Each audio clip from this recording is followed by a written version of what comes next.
My dear friends and professionalist I Uday Singh advocate speaking. ನೀವೆಲ್ಲರೂ ಸಹ ನನ್ನ ಚಾನಲನ್ನು ನೋಡ್ತಾ ಇದ್ದೀರಿ ಅಂತ ನಾನು ಅಂದ್ಕೊಂಡಿದ್ದೀನಿ. ಶೇರ್ ಮಾಡಿ, ಲೈಕ್ ಮಾಡಿ ಮತ್ತು ಕಮೆಂಟ್ ಮಾಡಿ ಮತ್ತು ನನ್ನ ಚಾನಲ್ಗೆ ಸಬ್ಸ್ಕ್ರೈಬ್ ಆಗೋದನ್ನು ಮರಿಬೇಡಿ ಅಂತ ಹೇಳ್ತಾ, ನೀವೆಲ್ಲರೂ ಸಹ ನನ್ನ ಚಾನಲನ್ನು ನೋಡಬೇಕು ದಯವಿಟ್ಟು, ಮತ್ತು ನನ್ನ ಚಾನಲ್ಗೆ ಸಬ್ಸ್ಕ್ರೈಬ್ ಆಗಿ. ನಿಮ್ಮ ಹೆಚ್ಚಿನ ಸಬ್ಸ್ಕ್ರೈಬ್ ನನ್ನ ಚಾನಲ್ಗೆ ಇನ್ನೂ ಹೆಚ್ಚಿನ ವಿಡಿಯೋಗಳನ್ನು ಮಾಡಲಿಕ್ಕೆ ತುಂಬ ಪ್ರೋತ್ಸಾಹವನ್ನು ಕೊಡ್ತದೆ. ಇವತ್ತು ನಾನು ನಿಮ್ಮ ಮುಂದೆ ಇನ್ನೊಂದು ವಿಷಯವನ್ನು ಆಯ್ಕೆ ಮಾಡಿಕೊಂಡು ನಿಮ್ಮ ಮುಂದೆ ಬಂದಿದ್ದೀನಿ. ನಾನಿವತ್ತು ಆಯ್ಕೆ ಮಾಡಿಕೊಂಡಿರ್ತಕ್ಕಂಥ ವಿಷಯ ಅಂತಂದ್ರೆ ಕ್ರಿಮಿನಲ್ ಟ್ರೆಸ್ಪಾಸ್. ಕಾನೂನು ಬಾಹಿರ ಪ್ರವೇಶ ಅಥವಾ ಅತಿಕ್ರಮಣ ಅಂತೇಳಿ ಹೇಳ್ತೀನಿ.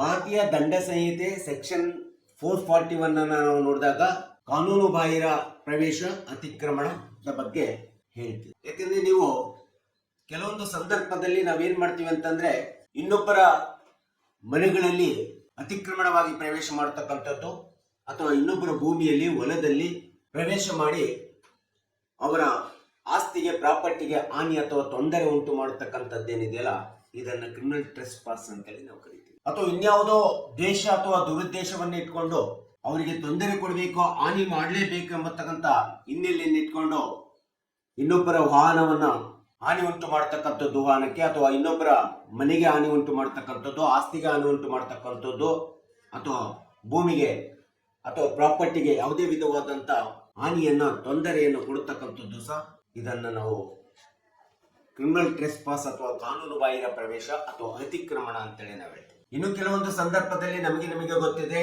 ಒಬ್ರು ಕಂಡ್ರೆ ಇನ್ನೊಬ್ಬರಿಗೆ ಆಗೋದಿಲ್ಲ ಎಂಬತಕ್ಕಂಥ ಸಂದರ್ಭ ಬಂದಂತ ಸಂದರ್ಭದಲ್ಲಿ ಎಷ್ಟೋ ಜನರು ಬೇರೆಯವರ ಮಾಲೀಕರ ಒಪ್ಪಿಗೆ ಪಡೆಯದೆ, ಅವರ ಪರ್ಮಿಷನ್ ಇಲ್ಲದೆ ಅವರ ಹೊಲದಲ್ಲಿ, ಭೂಮಿಯಲ್ಲಿ ಪ್ರವೇಶ ಮಾಡಿಬಿಟ್ಟು ಅವರ ಹೊಲದಲ್ಲಿರ್ತಕ್ಕಂಥ ಬೆಳೆಗಳನ್ನ ನಾಶಪಡಿಸತಕ್ಕಂಥದ್ದು ಅಥವಾ ಬೆಳೆಗೆ ಹಾನಿ ಮಾಡತಕ್ಕಂಥದ್ದು ಇವತ್ತಿನ ದಿನಗಳಲ್ಲಿ ಬಹಳಷ್ಟು ಆಗ್ತಾ ಇದೆ.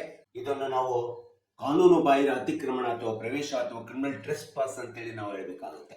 ಇದು ಸಹಜವಾಗಿ ಇವತ್ತಿನ ದಿನಗಳಲ್ಲಿ ಆಗ್ತಾ ಇರ್ತಕ್ಕಂಥದ್ದು. ಇದರಿಂದ ಬಹಳಷ್ಟು ಘಟನೆಗಳು ನಡೆದಿರ್ತಕ್ಕಂಥದ್ದು ನಿಮ್ಗೆ ಎಲ್ಲರಿಗೂ ಸಹ ಗೊತ್ತಿರುವಂತಹ ಅಂಶ. ಐಪಿಸಿ ಆಕ್ಟ್ ಅಥವಾ ಸೆಕ್ಷನ್ 441, 445 ಮತ್ತು 446 ತೆಗೆದುಕೊಂಡಂತ ಸಂದರ್ಭದಲ್ಲಿ ಎರಡು ವಿಧವಾದಂತಹ ಕ್ರಿಮಿನಲ್ ಟ್ರೆಸ್ಪಾಸ್ ಗಳನ್ನ ನಾವು ನೋಡ್ತಿದ್ದೇವೆ. ಒಂದು ಹೌಸ್ ಟ್ರೆಸ್ಪಾಸ್ ಅಂತ ಹೇಳ್ತೀವಿ. ಸೆಕ್ಷನ್ 445 ಪ್ರಕಾರ ಯಾವುದೇ ವಾಸಿಸುವಂತ ಮನೆಗಳಲ್ಲಿ ರಾತ್ರಿ ಆಗಲಿ ಅಥವಾ ಹಗಲಾಗಲಿ ಉದ್ದೇಶಪೂರ್ವಕವಾಗಿ ಅಥವಾ ದುರುದ್ದೇಶವನ್ನು ಇಟ್ಕೊಂಡು ಯಾರಾದರೂ ಬೇರೆಯವರ ಮನೆಯಲ್ಲಿ ಪ್ರವೇಶ ಮಾಡಿ ಅತಿಕ್ರಮಣ ಮಾಡಿ ಅವರ ಮನೆಯವರಿಗೆ ಅಥವಾ ಅಲ್ಲಿರ್ತಕ್ಕಂಥ ಮನೆಯ ಆಸ್ತಿ ಪಾಸ್ತಿಗೆ ಹಾನಿ ಅಥವಾ ತೊಂದರೆ ಉಂಟು ಮಾಡತಕ್ಕಂಥದ್ದನ್ನ ನಾವು ಸಹಜವಾಗಿ ಹೌಸ್ ಟ್ರೆಸ್ಪಾಸ್ ಅಂತೇಳಿ ನಾವು ಕರಿತೀವಿ ಸೆಕ್ಷನ್ 445 ಪ್ರಕಾರ. ಹಾಗೆ ಸೆಕ್ಷನ್ 446 ಪ್ರಕಾರ ನಮಗೆ ಗೊತ್ತಿರ್ತದೆ, ಪಕ್ಕದ ಮನೆಯವರೆಗಡೆ ಮನೆಯಲ್ಲಿ ಯಾರೂ ಇಲ್ಲ, ಪಕ್ಕದ ಮನೆ ಬೀಗ ಹಾಕಿದೆ, ಅವ್ರು ಎಲ್ಲೋ ಒಂದು ಕಡೆ ಊರಿಗೆ ಹೋಗಿದ್ದಾರೆ ಅಂತೇಳಿ ನಮಗೆ ಗೊತ್ತಿರ್ತದೆ. ಗೊತ್ತಿದ್ರು ಸಹ ಉದ್ದೇಶಪೂರ್ವಕವಾಗಿ ಅವರ ಮನೆಯಲ್ಲಿ ಪ್ರವೇಶಿಸತಕ್ಕಂಥದ್ದು ಅಥವಾ ಬೀಗ ಹೊಡಿತಕ್ಕಂಥದ್ದು ಅಥವಾ ಪ್ರವೇಶ ಮಾಡತಕ್ಕಂಥದ್ದು ಅಥವಾ ಅವರ ಮನೆ ಒಳಗಡೆ ಪ್ರವೇಶ ಮಾಡಿ, ಕಾಂಪೌಂಡ್ ಒಳಗಡೆ ಯಾವುದರಲ್ಲಿ ಆಗಲಿ ಪ್ರವೇಶ ಮಾಡಿ ಯಾವುದೇ ವಿಧವಾದಂಥ ಅವರ ಮನೆಯ ಆಸ್ತಿ ಪಾಸ್ತಿಗೆ ಹಾನಿ ಉಂಟು ಮಾಡತಕ್ಕಂಥದ್ದು ಸಹ ಇದು ಲುರ್ಕಿಂಗ್ ಹೌಸ್ ಟ್ರೆಸ್ಪಾಸ್ ಅಂತೇಳಿ ನಾವು ಕರಿತೀವಿ. ಈ ರೀತಿಯಾದಂಥ ಒಂದು ಕ್ರಿಮಿನಲ್ ಟ್ರೆಸ್ಪಾಸ್ ನಲ್ಲಿ ಕೆಲವೊಂದು ಸಂದರ್ಭದಲ್ಲಿ ನಮಗೆ ಗೊತ್ತಿಲ್ಲದೆ ಮಿಸ್ಟೇಕ್ ಆಗಿ ನಾವು ಇನ್ನೊಬ್ಬರ ಮನೆ ಒಳಗಡೆ ಪ್ರವೇಶಿಸ್ತೀವಿ ಅಥವಾ ಇನ್ನೊಬ್ಬರ ಒಂದು ಭೂಮಿ ಅಥವಾ ಹೊಲದಲ್ಲಿ ಪ್ರವೇಶಿಸ್ತೀವಿ, ನಮಗೆ ಗೊತ್ತಿರೋದಿಲ್ಲ. ಈ ರೀತಿಯಾಗಿ ಗೊತ್ತಿಲ್ಲದೆ ನಾವೇನಾದ್ರೂ ಇನ್ನೊಬ್ಬರ ಮನೆ ಅಥವಾ ಆಸ್ತಿಯಲ್ಲಿ ನಾವು ಪ್ರವೇಶ ಮಾಡಿದಂತ ಸಂದರ್ಭದಲ್ಲಿ ಅದು ಕ್ರಿಮಿನಲ್ ಟ್ರೆಸ್ಪಾಸ್ ನಲ್ಲಿ ಬರೋದಿಲ್ಲ. ಯಾವುದೇ ಒಂದು ಸ್ಥಳದಲ್ಲಿ ನಾವು ಪ್ರವೇಶ ಮಾಡಬೇಕಾದ್ರೆ ಪೂರ್ವಭಾವಿ ಒಪ್ಪಿಗೆಯನ್ನು ಪಡ್ಕೋಬೇಕಾಗುತ್ತೆ. ಪೂರ್ವಭಾವಿ ಒಪ್ಪಿಗೆಯನ್ನು ಪಡ್ಕೊಂಡು ಪ್ರವೇಶ ಮಾಡಿದಂತ ಸಂದರ್ಭದಲ್ಲೂ ಸಹ ಸಮಯ ಮೀರಿದ ಸಂದರ್ಭದಲ್ಲಿ, ಸಮಯ ಮುಗಿದು ಹೋದಂತ ಸಂದರ್ಭದಲ್ಲಿ ತಕ್ಷಣದಲ್ಲಿ ನಾವು ಆ ಸ್ಥಳದಿಂದ ತೆರವು ಆಗಬೇಕಾಗುತ್ತೆ. ಒಂದು ವೇಳೆ ತೆರವು ಮಾಡದೆ ಇದ್ದಂತ ಸಂದರ್ಭದಲ್ಲೂ ಸಹ ನಾವು ಈ ಒಂದು ಕ್ರಿಮಿನಲ್ ಟ್ರೆಸ್ಪಾಸಿನ ಕಾನೂನಿನ ವ್ಯಾಪ್ತಿಗೆ ಒಳಪಡತಕ್ಕಂಥದ್ದನ್ನ ನಾವಿಲ್ಲಿ ನೋಡ್ತಾ ಇದ್ದೀವಿ. ಈ ಒಂದು ಕ್ರಿಮಿನಲ್ ಟ್ರೆಸ್ಪಾಸ್ ಅಂದ ತಕ್ಷಣ ಇದು ಎಲ್ಲದಕ್ಕೂ ಅನ್ವಯ ಆಗೋದಿಲ್ಲ. ಕೆಲವೊಂದು ಸಂದರ್ಭದಲ್ಲಿ ಕಾನೂನು ಕ್ರಮವನ್ನು ಜರುಗಿಸಲಿಕ್ಕೋಸ್ಕರ ಪೊಲೀಸ್ ಅಧಿಕಾರಿಗಳು ಮಾರುಕಟ್ಟೆಗಳಲ್ಲಿ ಪ್ರವೇಶ ಮಾಡಬೇಕಾಗುತ್ತೆ ಅಥವಾ ಮನೆಗಳಲ್ಲಿ ಪ್ರವೇಶ ಮಾಡಬೇಕಾಗುತ್ತೆ ವಾರೆಂಟ್ ಮೂಲಕ, ಮತ್ತು ಆಸ್ತಿಗಳಲ್ಲಿ ಆಸ್ತಿ ಭೂಮಿಯಲ್ಲಿ ಹೊಲಗಳಲ್ಲಿ ಪ್ರವೇಶ ಮಾಡಬೇಕಾಗುತ್ತೆ ಮತ್ತು ದೇವಸ್ಥಾನಗಳಲ್ಲೂ ಸಹ ಹತ್ತಿರದಲ್ಲಿ ಪ್ರವೇಶ ಮಾಡಬೇಕಾಗುತ್ತೆ. ಸಂದರ್ಭ ಬಂದರೆ ಶಾಲಾ ಕಾಲೇಜುಗಳಲ್ಲಿ ಪ್ರವೇಶ ಮಾಡಬೇಕಾಗುತ್ತೆ. ಸೊ ಇಂಥ ಒಂದು ಯಾವುದೇ ಒಂದು ಪೊಲೀಸ್ ಅಧಿಕಾರಿಗಳು ಅಥವಾ ಅಧಿಕಾರಿಗಳು ತಮ್ಮದೇ ಆದಂತ ಒಂದು ಕಾನೂನಿನ ಕ್ರಮವನ್ನ, ಕಾನೂನಿನ ವ್ಯಾಪ್ತಿಯನ್ನು ಜರುಗಿಸಲಿಕ್ಕೆ ವಾರೆಂಟ್ ಮೂಲಕ ಅಥವಾ ವಾರೆಂಟ್ ಇಲ್ಲದೆ ರೀತಿಯಲ್ಲಿ ಪ್ರವೇಶ ಮಾಡಿದಂತ ಸಂದರ್ಭದಲ್ಲಿ ಅದು ಕ್ರಿಮಿನಲ್ ಟ್ರೆಸ್ಪಾಸ್ ನಲ್ಲಿ ಬರೋದಿಲ್ಲ ಅಥವಾ ಕ್ರಿಮಿನಲ್ ಟ್ರೆಸ್ಪಾಸ್ ಅಪರಾಧ ಅತಿಕ್ರಮಣ ಅನಿಸ್ಲಿಕ್ಕೆ ಸಾಧ್ಯ ಆಗೋದಿಲ್ಲ ಅಂತೇಳಿ ನಾವು ಹೇಳ್ಬೇಕಾಗುತ್ತೆ. ಸೊ ಈ ರೀತಿಯಾದಂತ ಯಾವುದೇ ಒಂದು ಸಂದರ್ಭಗಳಲ್ಲಿ ನಿಮಗೆ ಆಗದೇ ಇರ್ತಕ್ಕಂಥವರು ನಿಮ್ಮ ಮೇಲೆ ತಮ್ಮದೇ ಆದಂತ ಒಂದು ಜಲಸೆಯನ್ನ ನಿರ್ವಹಣೆ ಮಾಡಿಕೊಂಡು ಜಲಸೆಯನ್ನು ಪಡ್ಕೊಂಡಿರ್ತಕ್ಕಂಥ ಬದುಕುತ್ತಂತ ಕೆಲವೊಂದು ಕಿಡಿಗೇಡಿಗಳು ಕೆಲವೊಂದು ಸಂದರ್ಭದಲ್ಲಿ ಇಂಥ ಒಂದು ಕ್ರಿಮಿನಲ್ ಟ್ರೆಸ್ಪಾಸ್ ಅಪರಾಧವನ್ನ ಮಾಡ್ತಾರೆ. ಅವರು ನೇರವಾಗಿ ನಿಮ್ಮ ಭೂಮಿಯಲ್ಲೋ ಅಥವಾ ನಿಮ್ಮ ಆಸ್ತಿಯಲ್ಲೋ ಅಥವಾ ನಿಮ್ಮ ಮನೆಯಲ್ಲೋ ಪ್ರವೇಶ ಮಾಡಿಬಿಟ್ಟು ನಿಮ್ಮ ಭೂಮಿ ಅಥವಾ ಆಸ್ತಿ ಅಥವಾ ಬೆಳೆ ಅಥವಾ ನಾಶಪಡಿಸತಕ್ಕಂಥ ಸಂದರ್ಭ ನಿಮ್ಮ ಮೇಲೆ ಬಂದಂತ ಸಂದರ್ಭದಲ್ಲಿ ತಕ್ಷಣದಲ್ಲಿ ಹತ್ತಿರದಲ್ಲಿರ್ತಕ್ಕಂಥ ಪೊಲೀಸ್ ಇಲಾಖೆಗೆ ಕಾಲ್ ಮಾಡಿ ಕಂಪ್ಲೇಂಟ್ ಅನ್ನ, ದೂರನ್ನು ಕೊಡ್ತಕ್ಕಂಥ ಕೆಲಸವನ್ನ ನೀವು ಮಾಡಬೇಕಾಗುತ್ತೆ. ಸೊ ಈ ರೀತಿಯಾದಂತ ಕ್ರಿಮಿನಲ್ ಟ್ರೆಸ್ಪಾಸ್ ಗಳಿಂದ ಆಗುವಂತ ಅನಾಹುತಗಳನ್ನ, ಅಪರಾಧಗಳನ್ನ, ಆರೋಪಗಳನ್ನ ತಪ್ಪಿಸಿಕೊಳ್ಬೇಕಂತಂದ್ರೆ ನಿಮಗಿರ್ತಕ್ಕಂಥ ಕಾನೂನು ಕ್ರಮಗಳಂತಂದ್ರೆ ಯಾವುದೇ ಒಂದು ಮನೆ, ಆಸ್ತಿ ಅಥವಾ ಹೊಲ ಅಥವಾ ಭೂಮಿ ಅಥವಾ ಸೈಟಿನ ಮೇಲೆ ನೀವು ಪ್ರವೇಶ ಮಾಡ್ತೀರಿ ಅಂದಾಗ ಆ ಆಸ್ತಿಯ ಮೇಲೆ, ಆ ಭೂಮಿಯ ಮೇಲೆ, ಆ ಪ್ರಾಪರ್ಟಿಯ ಮೇಲೆ ನಿಮ್ಮದೇ ಆದಂತ ಕಾನೂನುಬದ್ಧವಾದಂತ ಮಾಲೀಕತ್ವ ಇರಬೇಕು ಅಥವಾ ಹಕ್ಕು ನಿರ್ಮಾಣ ಆಗಿರಬೇಕು. ಸೊ ಇದು ಒಂದು ಅತಿ ಪ್ರಮುಖವಾದಂತ ಕ್ರಮ. ಒಂದು ವೇಳೆ ಬೈ ಮಿಸ್ಟೇಕ್ ಆಗಿ ಗೊತ್ತಿಲ್ಲದೆ ನೀವು ಯಾರಿಗಾದ್ರೂ ಬೇರೆಯವರ ಇತರರ ಆಸ್ತಿಯಲ್ಲಿ ಅಥವಾ ಪ್ರಾಪರ್ಟಿ ಒಳಗಡೆ ಅಥವಾ ಮನೆ ಒಳಗಡೆ ಪ್ರವೇಶ ಮಾಡಿದ್ರೆ ಅಂದಾಗ ಅದು ನೆಗೆಟಿವ್ ಟ್ರೆಸ್ಪಾಸ್ ಆಗುತ್ತೆ. ಅದು ಕ್ರಿಮಿನಲ್ ಟ್ರೆಸ್ಪಾಸ್ ನಲ್ಲಿ ಬರೋದಿಲ್ಲ. ಅವಾಗ ನೀವು ಅವರಿಗೆ ಸಹಜವಾಗಿ ಸಾರಿ ಕೇಳಿ ಬರಬೇಕಾಗುತ್ತೆ, ಕ್ಷಮೆ ಕೇಳಿ ಬರಬೇಕಾಗುತ್ತೆ.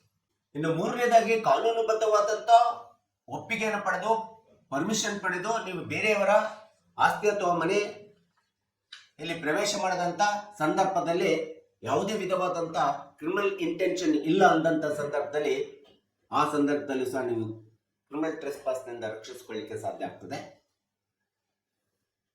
ಮತ್ತು ಇನ್ನೊಂದು, ಬೇರೆಯವರ ಮಾಲೀಕತ್ವದ ಒಪ್ಪಿಗೆಯನ್ನು ಪಡೆದು, ಪರ್ಮಿಷನ್ ಅನ್ನು ಪಡೆದು ಯಾವುದೇ ವಿಧವಾದಂತ ಕ್ರಿಮಿನಲ್ ಇಂಟೆನ್ಷನ್ ಇಲ್ಲದೆ ನೀವು ಯಾವುದೇ ಮನೆಯಲ್ಲಿ, ಯಾವುದೇ ಆಸ್ತಿಯಲ್ಲಿ, ಯಾವುದೇ ಭೂಮಿ ಒಳಗಡೆ, ಯಾವುದೇ ಇನ್ನೊಬ್ಬರ ಆಸ್ತಿ ಒಳಗಡೆ ಪ್ರವೇಶ ಮಾಡಿದ್ರು ಸಹ ಅದು ಕ್ರಿಮಿನಲ್ ಟ್ರೆಸ್ಪಾಸ್ ನಿಂದ ರಕ್ಷಿಸಿಕೊಳ್ಳಿಕ್ಕೆ ಒಂದು ಸೂಕ್ತವಾದಂತ ಒಂದು ಅವಕಾಶ ಅಂತೇಳಿ ನಾವು ಹೇಳಬೇಕಾಗುತ್ತೆ. ಹೀಗೆ ಕ್ರಿಮಿನಲ್ ಟ್ರೆಸ್ಪಾಸ್ ಎಂಬತಕ್ಕಂಥದ್ದು IPC ಸೆಕ್ಷನ್ 1860 ಬರುವಂತ ಸೆಕ್ಷನ್ 441, 445, 446 ಈ ಎಲ್ಲ ಸೆಕ್ಷನ್ಸ್ಗಳು ಈ ಒಂದು ಕ್ರಿಮಿನಲ್ ಟ್ರೆಸ್ಪಾಸ್ ಅಪರಾಧದ ಬಗ್ಗೆ ಹೇಳ್ತಕ್ಕಂಥದ್ದನ್ನ ನಾವು ನೋಡ್ತಾ ಇದ್ದೀವಿ.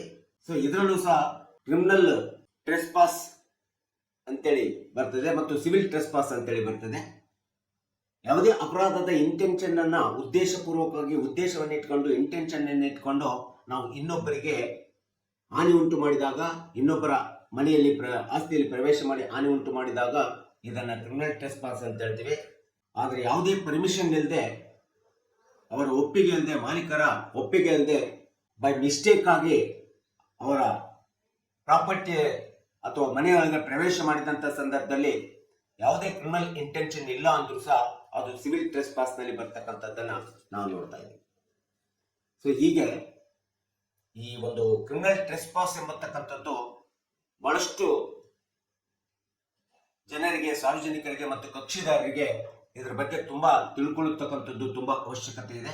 ಈ ಒಂದು ಕಾನೂನು ಬಾಹಿರ ಅತಿಕ್ರಮಣ ಅಥವಾ ಪ್ರವೇಶ ಎಂಬತಕ್ಕಂಥದ್ದು ಸಹ ಇವತ್ತಿನ ದಿನಗಳಲ್ಲಿ ಅಕ್ಕಪಕ್ಕದ ಮನೆಗಳಲ್ಲಿ ಅಥವಾ ಅಕ್ಕಪಕ್ಕದ ಹೊಲಗಳಲ್ಲಿ ಅಥವಾ ಭೂಮಿಯಲ್ಲಿ ನಡೆಯತಕ್ಕಂಥದ್ದು. ಇದು ಒಂದು ಕ್ರಿಮಿನಲ್ ಅಪರಾಧವಾಗಿ ಪರಿವರ್ತನೆ ಆಗ್ತದೆ.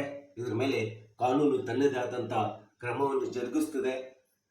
ಆದ್ರಿಂದ ಇನ್ನೊಬ್ಬರ ಒಂದು ಇದರೊಳಗಡೆ we should not poking the nose ಅಂತ ಹೇಳ್ತೀವಿ. ಇನ್ನೊಬ್ಬರ ಕೆಲಸ ಕಾರ್ಯಗಳಲ್ಲಿ ಇನ್ನೊಬ್ಬರ ಶಾಂತಿಯನ್ನು ಕದಡುವುದರಲ್ಲಿ ನಾವು ನಮ್ಮದೇ ಆದಂತ ಮೂಗು ತೂರಿಸುವುದೇ ಇರ್ತಕ್ಕಂಥ ಒಂದು ವ್ಯವಸ್ಥೆಯಲ್ಲಿ ನಾವು ಬದುಕಲಿಕ್ಕೆ ಎಂಬತಕ್ಕಂಥ ಅಂಶವನ್ನ ಈ ಒಂದು ಕ್ರಿಮಿನಲ್ ಟ್ರೆಸ್ಪಾಸ್ ಕಾಯಿದೆ, ಕಾನೂನು ಸೆಕ್ಷನ್ 441, 445, 446 ಹೇಳ್ತದೆ ಎಂಬತಕ್ಕಂಥದ್ದನ್ನ ನಾವು ನೀವುಗಳೆಲ್ಲರೂ ತಿಳ್ಕೋಬೇಕು, ಕಕ್ಷಿದವರಿಗೆ ಗೊತ್ತಾಗಬೇಕು, ಸಾರ್ವಜನಿಕರಿಗೆ ಗೊತ್ತಾಗಬೇಕು ಎಂಬತಕ್ಕಂಥ ಹಿನ್ನೆಲೆಯನ್ನು ಇಟ್ಕೊಂಡು ಈ ವಿಡಿಯೋವನ್ನು ಮಾಡಿದ್ದೀನಿ.